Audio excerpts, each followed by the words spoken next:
Hello boxing fans, right now I'm talking Tyson Fury versus Martin Rogan. Well, Tyson Fury decides to move on from his two domestic belts and challenge a world scene against a top world contender. In fact, Martin Rogan is a he doesn't have a world ranking. He's former Commonwealth champion and is now 40 years old.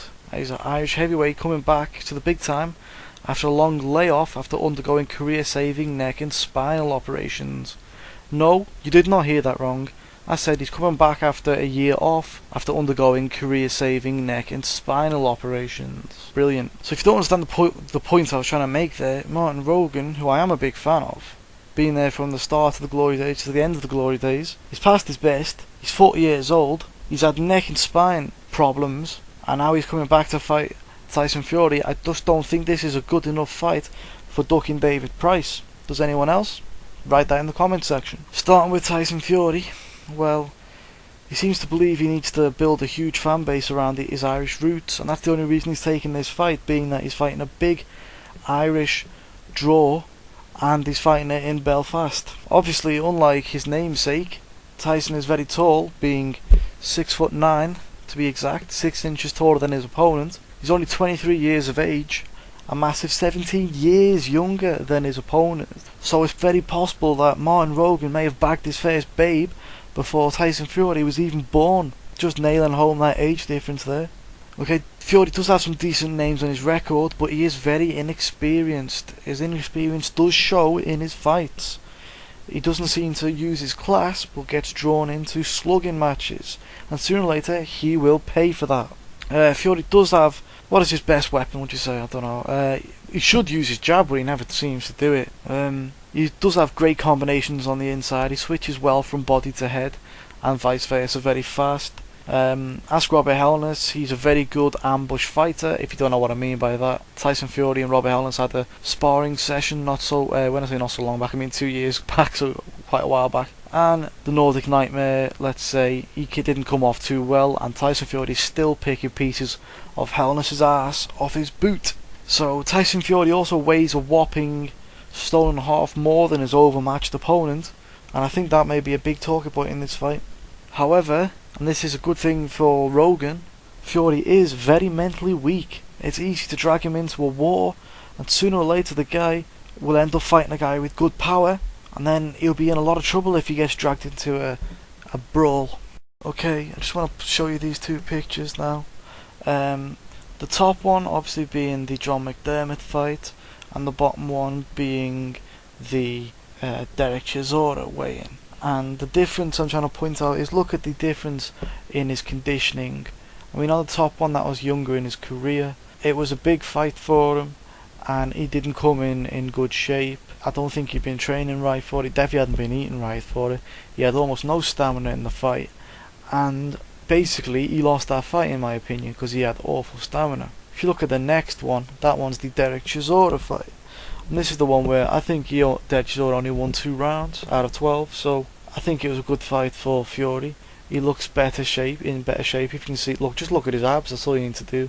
Look at his chest. He looks more defined. Even his shoulders look slightly bigger and more muscular. So I just want to point out that when he comes in shape, I think that Tyson Fury is a force to be reckoned with.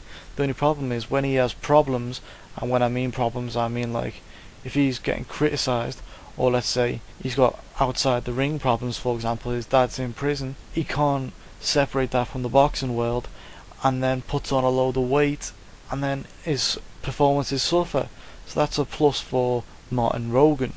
Okay, now I'm just going to go down to the key ways for victory for Fury, and I've got to say it's just basic. All he's got to do is use his jab. When the fight goes on the inside, he's got to switch the target from body to head, and that will mix it up for Rogan. He's going to not know where the punches are coming from, and just because Rogan's got an old body, and the fact that wear and tear down the years, and the fact that obviously he's had problems, I think that should be enough to beat Rogan. Also, he should lean his body weight. He's got a lot of extra weight on him than Rogan, so if he leans that onto Rogan when they're on the inside just to put pressure on his back, that should work to his advantage. And also, he's got to look for that big powerful right hand, the big shot when Rogan inevitably tries to bring it to the inside of the fight. He's got to bring that on the way in. Okay, now moving on to Martin Rogan. Basically, I think he's very similar to John McDermott, and John McDermott was able to put Fury in all types of trouble. He does have a speed advantage due to him being smaller and more agile, but at the age of 40, I don't know if that's degenerated, but he would need to make that count if it's still there. He does have a great chin, despite what his record says. It does say he's got 2 losses to Sexton, but they were dubious. You should go and watch them fights. The first one was totally a robbery. I mean, the referee and doctor stopped the fight when Rogan had Sexton unconscious on his feet, and in the second fight, Rogan had a slipped disc that then fragmented into a nerve that was damaging his spine, causing him the inability to hold up his hands in the fight. So you have to give and take with this. You can't put too much negativity on top of Rogan for that one, for those 2 fights. He shouldn't have took them anyway. What does he need to do in this fight, really? Well, he needs to apply strong pressure on Fury because he doesn't seem to deal with it well, and he needs to use his speed advantage. Maybe don't count on his chin, mind you. He's been in with good opposition, like I've said. He's been in with Harrison and Skelton and Sexton twice. He seems to be a guy who thrives at the top level. You know, when he's under pressure, he does well. Whereas Fury seems to be a bit of a mixed guy. He's ruled by his heart, and any personal problems cannot get separated from the boxing. So it affects his performances, like in the Pikich fight. Also, I think Rogan overall, though, is past his best. He's been in the wars and he's been very inactive recently, and that's not going to be good for him. Key ways to victory, like I've said before: get inside, apply constant pressure, use your speed advantage. Don't be afraid. Try to make the mentally weak Fury fight Rogan's game, drag him into a war, and be prepared to take the fight long, because Fury has a knack for having bad stamina. However, overall, I think that, just look at Rogan. I'm going to put up some pictures of Rogan now. There's a difference between him and his best right there. That was him against, I think that was against Harrison, or if it wasn't, it was against Skelton anyway. It's against one of those two.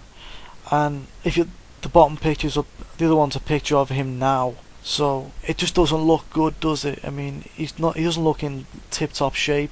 He is, like I've said, 40. He's had the injuries, and I just think and the inactivity, taking that into account, I think it's just too much to ask for such an inactive guy. So maybe it's 2 years too late, probably, you know. So I'm going to go with Fury will win in this fight by a late stoppage, or maybe a points decision, but I'd say late stoppage.